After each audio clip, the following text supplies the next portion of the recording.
3, 2, 1. Hey everybody, this is Tara Thomas, the Director of School and Community Relations with Waterloo Schools. Always a pleasure to have you join us. And today we have somebody who is new to the Waterloo School Board, Angela Weekly, but she is no stranger to the Waterloo community, and she is somebody who has a lot to share in terms of her experience here, both now as a board member and as a product of Waterloo. Welcome, Angie. Angela. I call her Angie because I know her, but Angela is her professional name here. So tell us about yourself. Give us the background. You grew up in Waterloo. Yep, so I was born and raised in Waterloo. I went to Lowell Elementary, McKintrey in between there for a short time, but most of my time at Lowell. Western Intermediate, and then I am a proud Orange and Black East High grad, and then went on to another Orange and Black school after that. And I have a little purple and gold too. So that'd be you and I in Wartburg. That's correct. So tell us what you studied post high school. So I went to Wartburg as an education major. Mr. Burns, Tony Burns at East High, was a great physics teacher and made me want to teach physics. However, calculus was not my friend. So I have a degree in elementary education in science, and then I have my master's degree in post-secondary education. My senior year of college, I decided I probably don't want to be in the classroom, but what can I do with education? Cried, and then I worked in higher ed for 12 years prior to working at Veridian Credit Union. Okay, and what was your role in higher ed? So I've had a couple different roles. Mostly I've worked with the TRIO program, so I worked with a talent search program, then I did upper bound math science. I moved to Chicago for a couple years, worked at Roosevelt University as a associate director of a talent search program there. I then came back home, and I worked at Wartburg for 4.5 years as a diversity recruiter. Okay, and then the Veridian job came along. Yep. How did you land that? So my best friend, her mom retired from Veridian, so she actually worked there, and then my best friend is the supervisor at the Logan Hy-Vee, and she was like, oh, we have this job, it would be perfect for you. It's about the community, it's about inclusion, it would be perfect for you. And at the time, that my job also encompassed financial literacy, so I had that education component as well. And she's like, you should apply for it. And I hesitated for a long time, and then the day it was due, I applied and then got called for an interview, and so here we are today. And tell us how you came to be a Waterloo Schools board member. I think it's a neat story that a long-time serving board member was on her way out, and enter Angela. Tell us how that came about. So I've always, I think since I first graduated with my BA and decided not to go into the classroom, I thought, how could I give back to the community? So being on the school board was always a goal of mine eventually. That was something I was going to do one day. One day came sooner than I thought. Miss Bernice Richard gave me a call and was like, hey, I'm not going to run again. Would you be interested? I was like, I'm interested. I don't know if this is the right time. I have a couple other commitments. She was like, there's not going to be a right time. This is your right time. Go ahead and I'll help you. She was kind of my campaign manager. So she kind of helped me through that process and got me on the ballot and helped me get elected to the school board. And it's been a couple months, and so still getting your feet wet, so to speak, but tell us what the experience has been like thus far. It's a great deal of learning. As a lay person, you don't really know all of the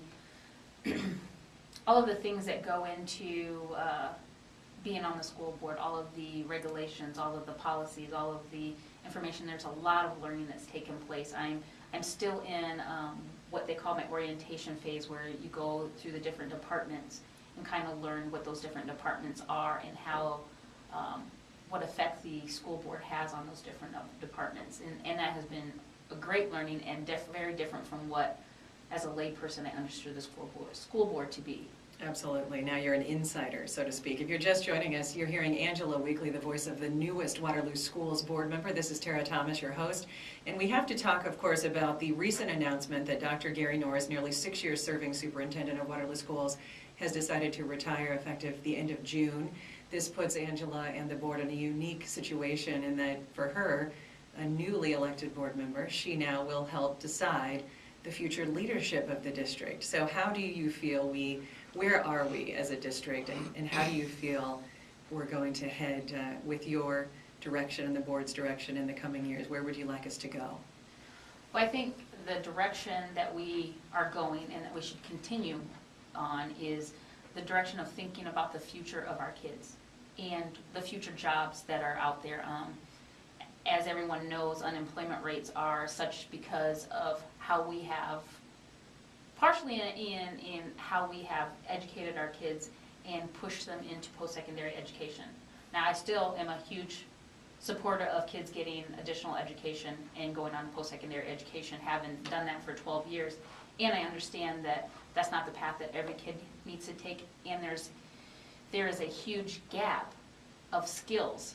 So there's jobs that aren't being filled because we don't have those skill sets. We're not preparing our kids for those different skill sets. So moving into the 21st century and looking at some of the skills that we can develop and looking at how we can teach our kids in a different way so that they could be able to have a more broad spectrum of job opportunities, or even creating jobs that we don't know of today.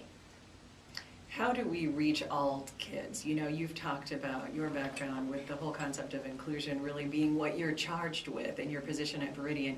And how, as a district, can we not let any child slip through the cracks? The kids that are coming from poverty situations, or obviously sometimes, as you mentioned, kids that aren't necessarily college bound. What does the district need to do to make sure that we're touching each child who's coming through the door? I think as a district, the way that we need to be focused is student-centered. So every decision that we make has to be based on students and not necessarily just parents, but parents need to be involved as well as community leaders. So we need to hear the voice of the community that we are in, and we need to, especially now that we have this recent announcement of Dr. Norris taking some time to himself and retiring, and as we're looking at what we're looking for in the future, we have a great opportunity as a community to say, what do we want that future to look like? How are we going to prepare all of our kids? So the best way to do that is to make sure that we hear the voices of all of the community as well. So we can't just hear from the people that we are friends with as a board. We need to hear from all of the community. So that is why we have set up, and I'm sure that Tara has that information, the phone That's line, right.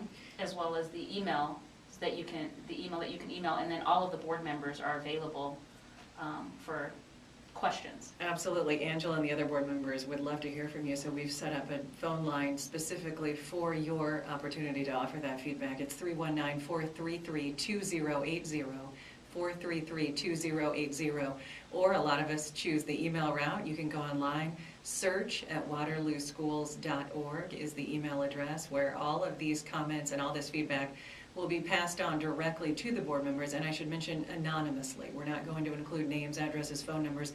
They want your feedback, and then it will be passed on to the appropriate parties who are in the power position, so to speak, to help make the decision for the future leader of the Waterloo schools.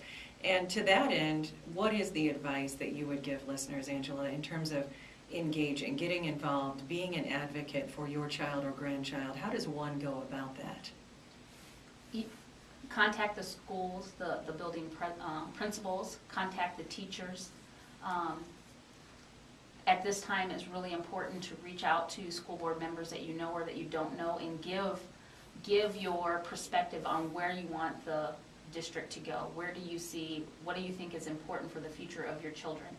And as a person who doesn't have any children, it's not just the role of the people who have children to help build our community. It's important to get the voice of those who don't have children as well, because these children are going to be making decisions about our future. So how do you want the future of Waterloo to look? The children in our district are how we're going to get to that future. So we need to make sure that you are contacting those people who are in positions to make those differences. Absolutely, and you raise a good point that I think sometimes people might feel, oh, you know, they already have their mind made up, or they're the ones that are in control, so to speak, but the fact is that Angela is an elected representative. So, I mean, you're serving the constituents in your district and the neighborhood that you come from. So don't hesitate to contact Angela or the other board members, because they are seeking all of that input, and that will be factored in as you guys sit down and look over potential candidates. Correct. And what do you think needs to change moving forward, as you mentioned, so that we can get that unemployment rate down, so that those kids that maybe aren't college bound can be plugged in to careers in the Cedar Valley and beyond? How can we, as a district, move in that direction to better prepare those kids for jobs that, as you said, maybe aren't being filled because of lack of preparedness? I think one of the things, for those of you who were able to go to the high school task force town hall meetings, you were able to see kind of the direction that the board and the school district is looking at going to. We are still gathering input from business leaders, from parents, from students, about how that might look. Making sure, again, that your voice is heard. Like Tara said, we are elected officials to represent the community. So I don't want to go and vote on behalf of Angie. I want to go and vote on behalf of the ward and the students that I represent. And I'm a representative of Ward 4, which is everything north of Newell and as far west as Rainbow Drive. I don't know what that exactly looks like. But you that's know who you are if you live in her district. So, and not that I will only hear from people Sure. that are within those districts, but we will be making calls and seeking input from people that we are serving to make sure that your voice is heard, and that, again, it's not my opinion that goes on. I don't necessarily share the opinion of everybody. That's and right. So it's important that I'm making decisions that are based on the community that I'm serving. Absolutely, and we'll wrap this up with Angela, and we're hoping you stick around here because we have another proud Trojan coming up, Al Lampman, who's over the Performance-Based Diploma Academy. We're going to talk about that, and Angela, being an East High grad herself, already knows Mr. Lampman. So now that you're a board member, you don't have to call him Mr. Lampman, though. You can call him Al, right? No, my dad's from Arkansas. I still call him she's Mr. okay. Lampman. You're still formal. And on the last note I want to make is the point that you referenced. You want and you do represent the community in terms of your racial makeup, your background. Can you tell us about your heritage and your cultural identity and how that is a very much needed element to representation on the school board, the different perspective that you can bring to the table? Well, Tara and I were talking just before this that I do come from a very low-income, single-parent home. And so I could have been a statistic if the school district hadn't saw and helped push me in the direction that I wanted to go. Again, I'm a proud alumnus of the Waterloo schools. And I've been able to do great things because of the role models that I've had from the Waterloo schools. I also happen to be of African American and Caucasian descent, so I think it's very important that we gather, especially in the African American community. The town hall meetings that I was able to attend, there wasn't a lot of representation from that community, but I'm hoping that with this search that people will reach out again to their board members, reach out to the district, reach out to the principals, and make sure that your voice is heard so that we are making the decision for all students. Absolutely, well said, and that's a great note to end on, and we thank you so much, Angela Weekly. You'll see her around. She's a familiar face at Viridian, and obviously now representing the Waterloo schools as a Board of Education member, so thank you so much for your time, and don't go anywhere. Right after this, we're going to hear from another East High guy, Mr. Lampman. Thank you. You were great. 15 minutes. Awesome. Way easy. I know. It was perfect. Thank you so much. I'm gonna go make my Christmas cards now. Oh, awesome. I still have to, I have my printed, and I kind of cropped with this one shot of my husband's head is partially cut off. So we were laughing about that. He's like, you cut my head off. I just have me and my dog, so it's easy. That's great. Okay, do you want to sit over here, and then maybe you can hear me better? Is that okay? Thanks a lot, Angela. See you soon. Merry Christmas to you as well. Thanks, Tara. Hey, thank you. I'll see you soon. So I'll set my timer because I get a 2-minute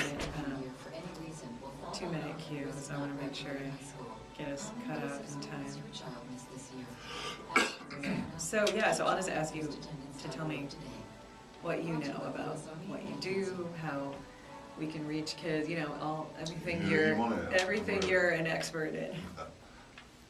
All right, and we are back. Thank you for staying with us. This is Tara Thomas with the Waterloo Schools. Joining me is a familiar voice and face to a lot of you. It's Alan Lampman. He is the coordinator at East High School for the Performance-Based Diploma Academy.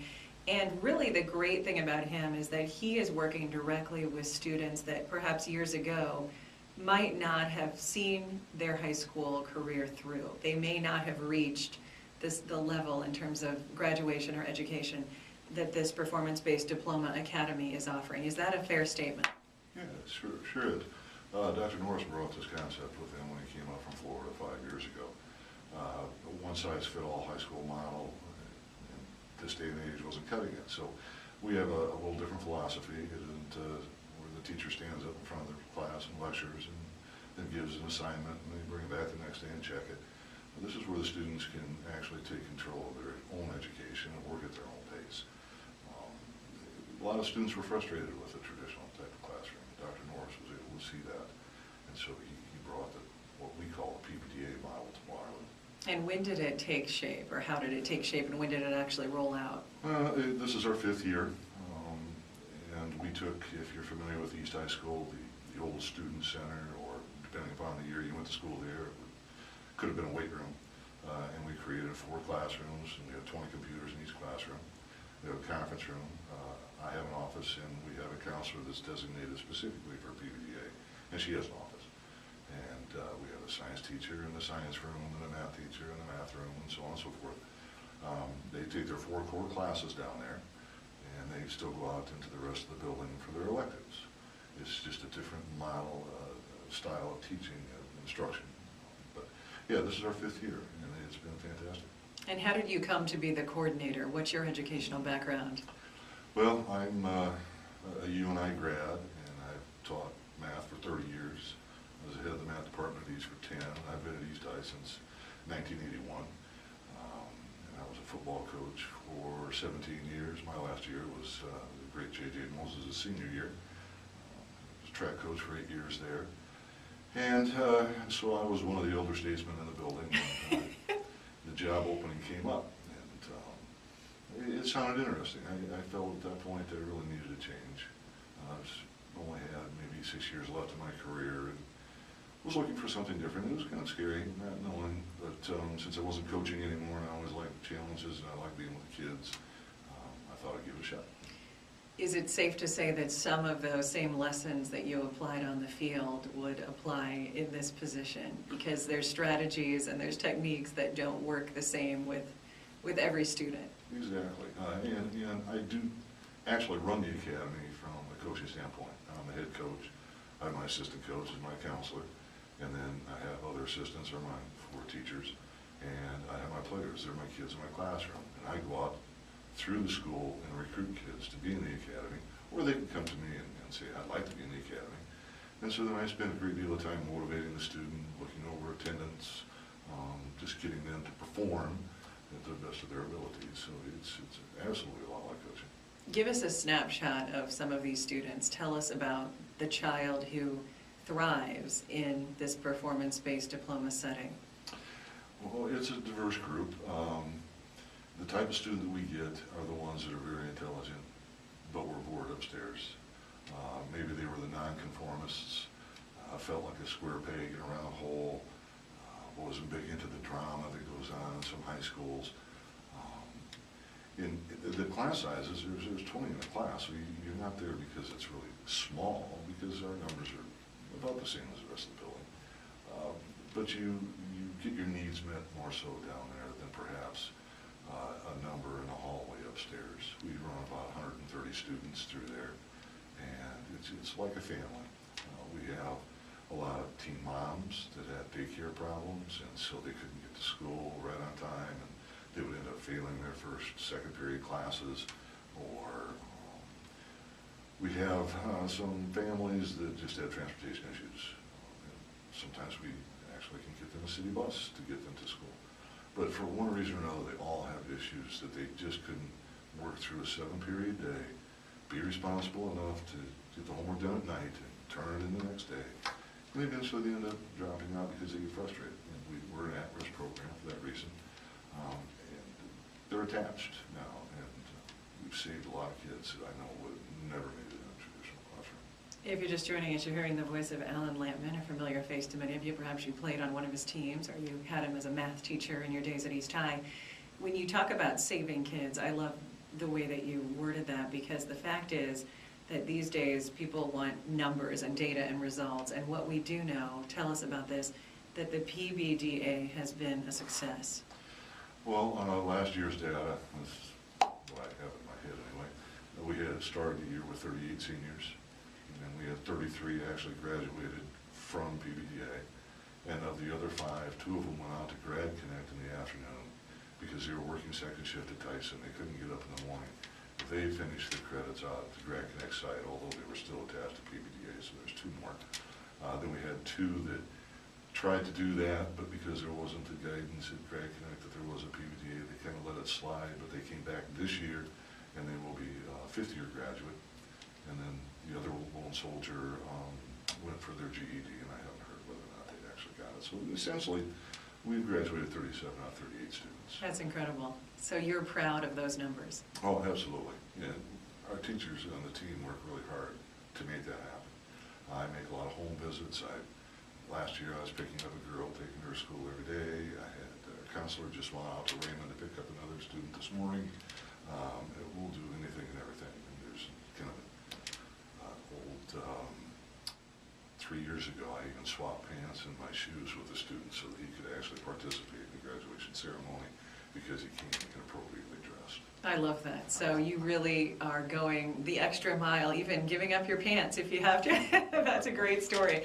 So for somebody listening who would say, you know, they have a son, daughter, a niece, nephew, a grandchild who isn't, the traditional setting isn't working out, why would you encourage these folks to not let that child drop out and slip through the cracks, so to speak, but actually sit down or check out what you guys are doing to get these kids across that graduation line?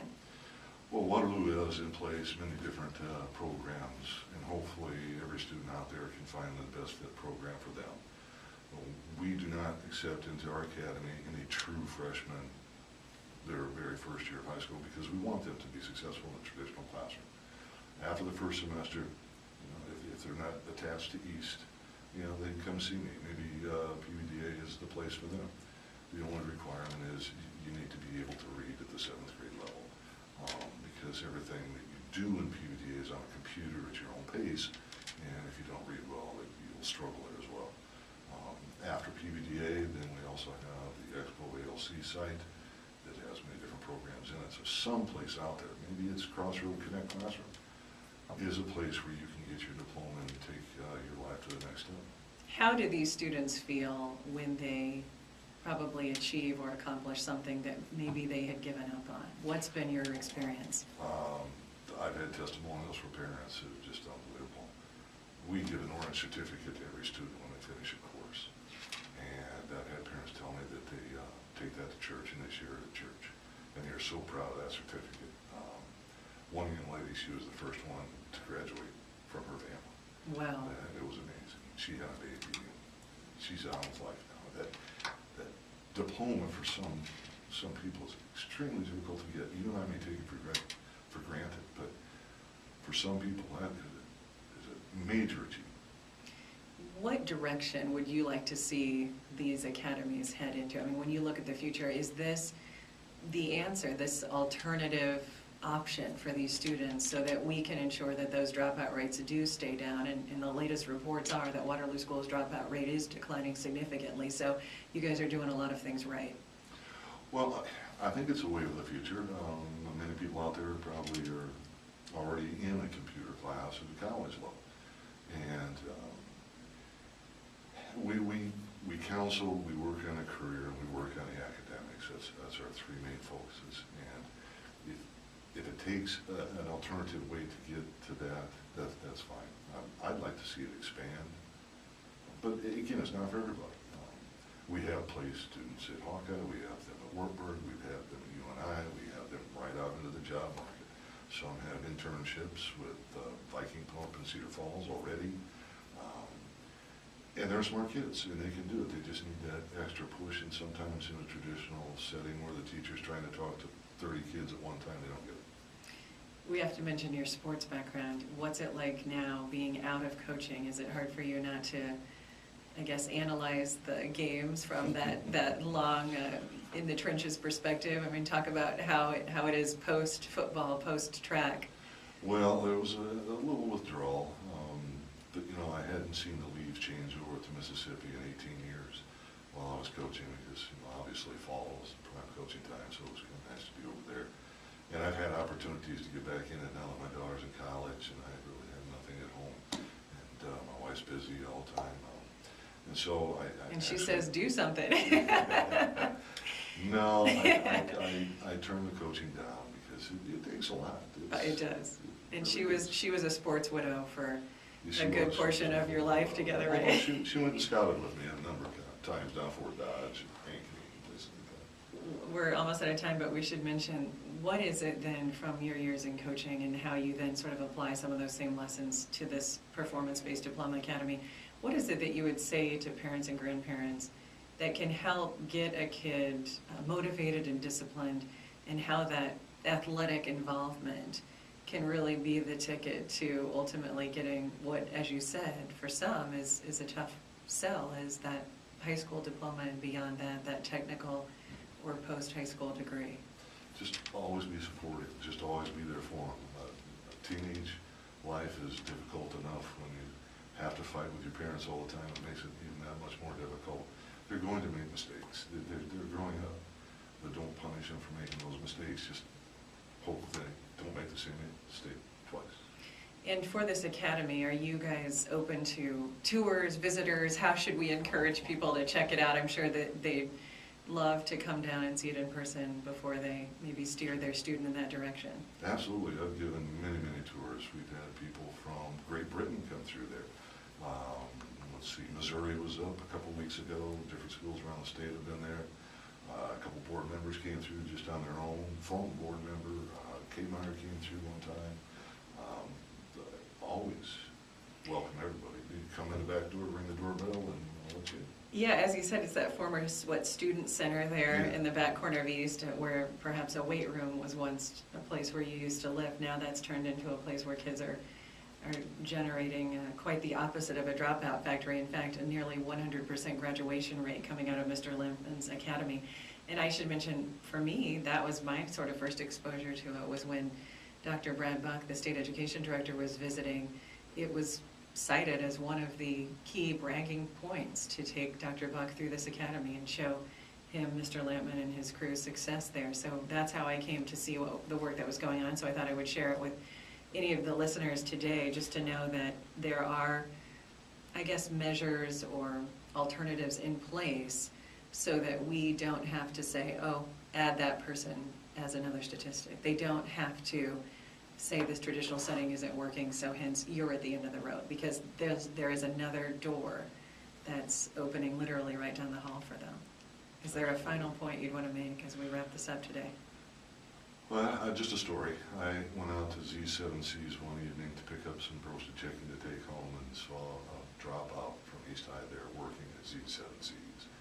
She was five credits short of graduating. I invited her to come back and be part of PBA, and she has since gotten her diploma.